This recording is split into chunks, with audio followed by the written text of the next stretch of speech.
Hello to all students. Next topic हम लेते हैं एनेलिडा जनरल अकाउंट। यहाँ पर हम comparative account of digestive system of Nereis, Pheretima and Hirudinaria लेते हैं। पहला कंपैरिजन हम करते हैं डाइजेस्टिव सिस्टम को लेकर।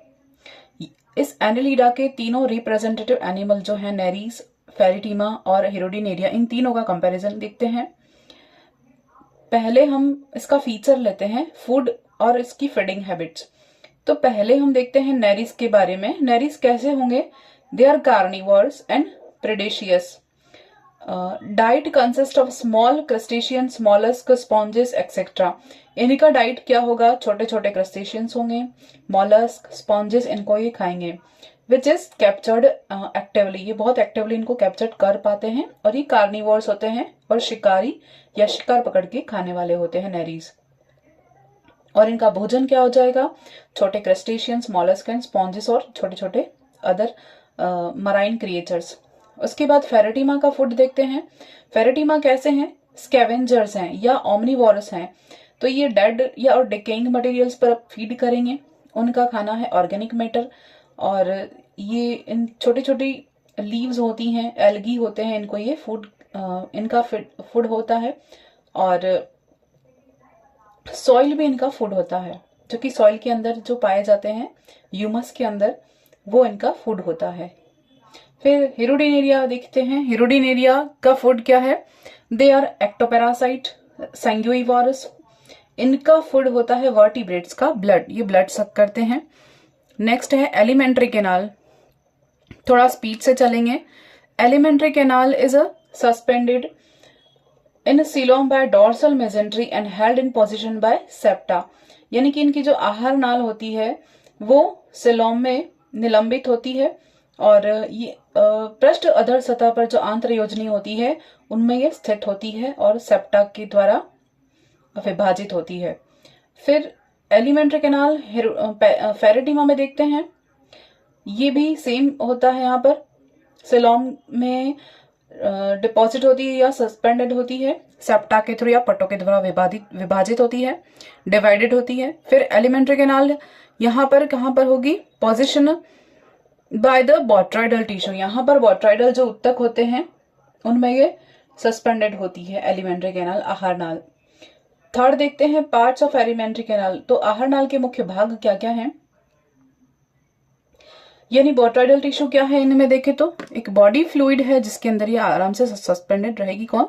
एलिमेंट्री कैनाल हेरोडिनेरिया की। सब में नहीं पाया जाता ये बोट्राइडल टिश्यू, केवल और केवल हेरोडिन में ही या हेरोडिनेरिया में ही पाए जाते हैं। पार्ट्स ऑफ एलिमेंट्री कैनाल देखें तो alimentary canal is a straight tube. इनके पार्ट्स क्या क्या हैं?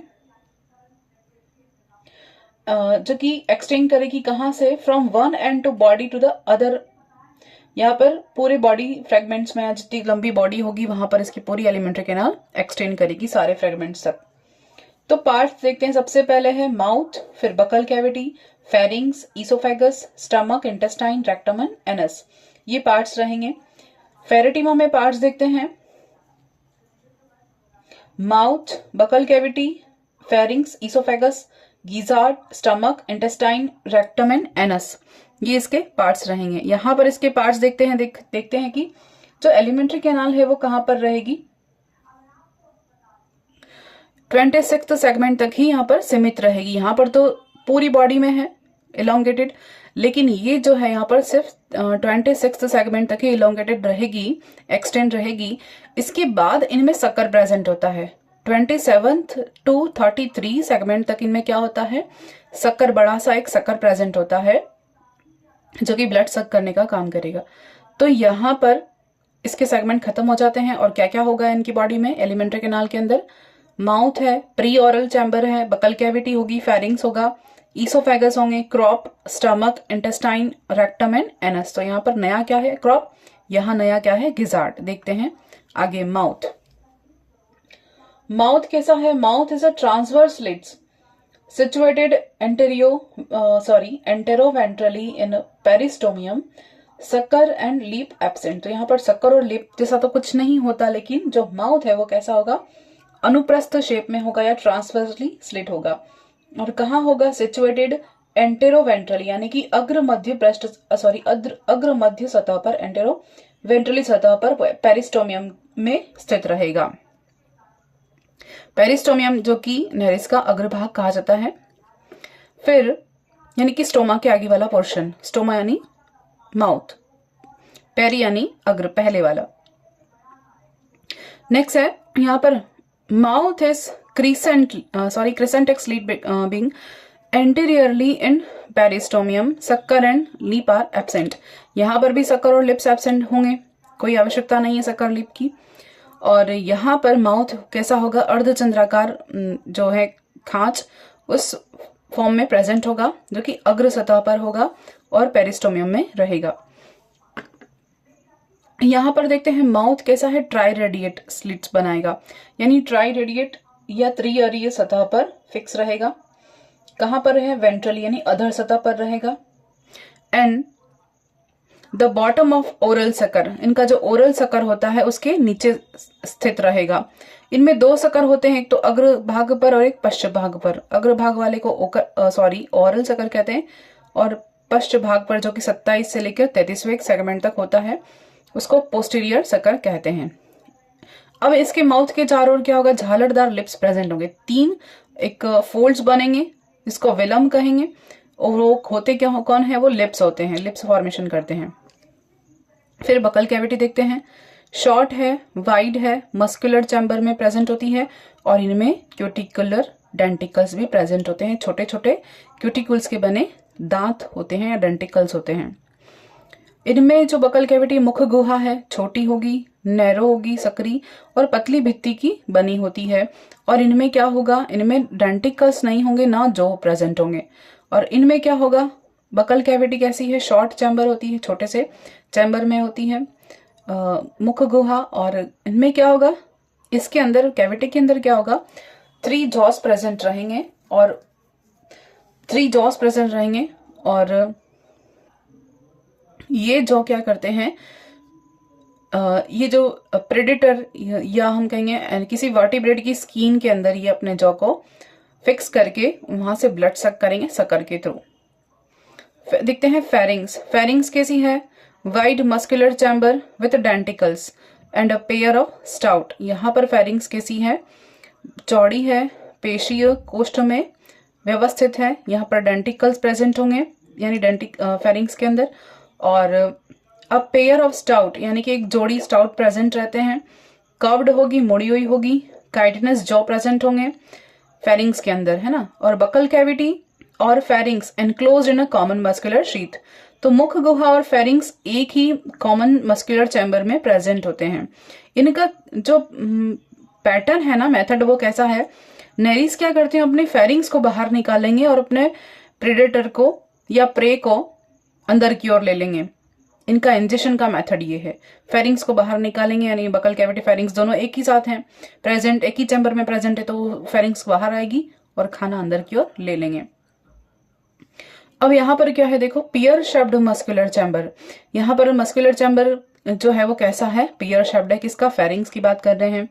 Differentiated into dorsal salivary ventral conducting chamber. यहाँ पर क्या है, differentiated into dorsal salivary present होगा और वेंट्रल कंडक्टिंग चैम्बर यानी कि फेरिंग्स में सलाइवा प्रेजेंट रहेगा, ग्लैंड्स रहेंगी और अधर सतह पर एक कोष्ठ प्रेजेंट रहेगा। बकल कैविटी और फेरिंग्स दोनों अलग अलग हैं। यहाँ पर फेरिंग्स भी अलग है और बकल कैविटी, दोनों क्या करेंगे, अलग अलग होते हैं, डिस्टिंक्ट होते हैं। यहाँ पर भी सेम है, फेरिंग्स और बकल कैविटी कैसे हैं, डिस्टिंक्ट हैं, अलग अलग हैं। यहाँ पर oral muscular chamber connected by radial muscle with body wall. तो यहाँ पर क्या होगा, इनकी भित्ति की दीवार के साथ यानी कि ओरल जो कैविटी है उसके साथ एक अलग सा चैम्बर बनाएगी फेरिंग्स। तो यहाँ पर ओरल बकल कैविटी और फेरिंग्स दोनों अलग हैं, यहाँ पर भी बकल कैविटी और फेरिंग्स अलग है, लेकिन यहाँ पर बकल कैविटी और फेरिंग्स एक ही साथ प्रेजेंट हैं। यहाँ देखते हैं प्रोबोसिस एंड इंजेशन यानी कि फूड किस तरह से ये एनगल्फ करते हैं। Buccal cavity and pharynx everted as proboscis to capture their prey, यानी बकल कैविटी और फेरिंग्स क्या करेंगे, बाहर की ओर आएंगे और प्रोबोसिस की तरह एक्ट करेंगे और अपने फूड को कैप्चर करेंगे। फिर यहाँ पर प्रोबोसिस प्रेजेंट नहीं होता। इंजेक्शन कैसे करेंगे? सॉइल को इंजेक्शन करेंगे, यानी मिट्टी खाएंगे, और उनकी बॉडी की जो फेरेंजियल वॉल होती हैं उनमें उनकी मसल्स में क्या होगा, पंपिंग एक्टिविटी होगी, जिसके थ्रू वो अंदर की ओर एंटर करता जाएगा उनका फूड। यहां है प्रोबोसिस एब्सेंट। जॉ क्या करेंगे, होस्ट की स्किन में इंजेक्ट करेंगे अपने जॉस को ये, और उनकी स्किन को पंक्चर करेंगे और ब्लड को सक करेंगे और फेरिंग्स की ओर आगे बढ़ाते जाएंगे। तो ये था इनका पैटर्न ऑफ डाइजेशन। आगे और देखते हैं। ईसोफेगस नेरिस की कैसी होगी? लॉन्ग नैरो ट्यूब लाइक होगी, extending through 5 segment. 5th segment मतलब 6th से लेके 10th तक, 6 से लेके 10 तक यहाँ पर क्या प्रेजेंट होगा? ईसोफेगस प्रेजेंट होगी, लंबी होगी और सकरी ट्यूब होगी। ठीक है, यहाँ पर फेरेटिमा में narrow long extending through 5 to 8 segments, 5 से लेके 8वें सेगमेंट तक इनकी क्या प्रेजेंट होगी? ईसोफेगस प्रेजेंट होगी फेरेटिमा के अंदर। तो ये फिक्स होती है, उनके सेगमेंट के अकॉर्डिंग इनके ऑर्गन्स क्या होते हैं? फिक्स होते हैं, इसलिए इन्हें याद रखना पड़ता है। हिरुडिन में क्या होगी? हिरुडिन एरिया में ईसोफेगस शॉर्ट होगी क्योंकि आवश्यकता नहीं है, नैरो होगी और एक ही सेगमेंट तक ये रहती है और लाइन की फॉर्म में रहती है, मतलब इनर जो बॉडी लाइन होती है उसमें एक छोटे से फोल्ड के फॉर्म में प्रेजेंट रहती है। अब है गिजार्ड। गिजार्ड क्या है? देखो, नेरीज में होता है गिजार्ड? नहीं होता। ये एक कैसा ऑर्गन है? ये पार्ट है जो कि क्या करेगा, जो भी फूड है उसको पीसने का काम करेगा, ग्राइंडिंग का काम करेगा। तो यहां पर तो गिजार्ड प्रेजेंट नहीं होगा क्योंकि इसमें जो क्रशिंग और डेंटिकल्स प्रेजेंट होते हैं वो क्रश करने का काम कर देते हैं। जो कहाँ होते हैं? फेरिंग्स में डेंटिकल्स प्रेजेंट होते हैं, तो इनको गिजार्ड की आवश्यकता है नहीं। तो इनका खाना एक तो इजीली अवेलेबल होता है और इजीली अवेलेबल होता है, और इनकी फेरिंग्स में क्या होता है? इनकी फेरिंग्स में डेंटिकल्स ही प्रेजेंट होते हैं, तो उनको अलग से गिजार्ड की आवश्यकता नहीं होती है। जो कि ये डेंटिकल्स जो है वो इनको इनके फूड को पीसने का काम कर देते हैं। यहां पर क्या है? ईसोफेगस कैसी होगी? थिक है, मस्कुलर है और ओवल शेप्ड है। तो गिजार्ड क्या करेगा यहाँ पर? इनमें फेरिंग्स में तो होता है, इनमें गिजार्ड में क्यूटिकल की बनी होती है गिजार्ड, जो कि टफ होती है, जो क्या करेगी? अपने फूड को ग्राइंड करने का काम करेगी। और इनको ग्राइंड करने की जरूरत क्यों है?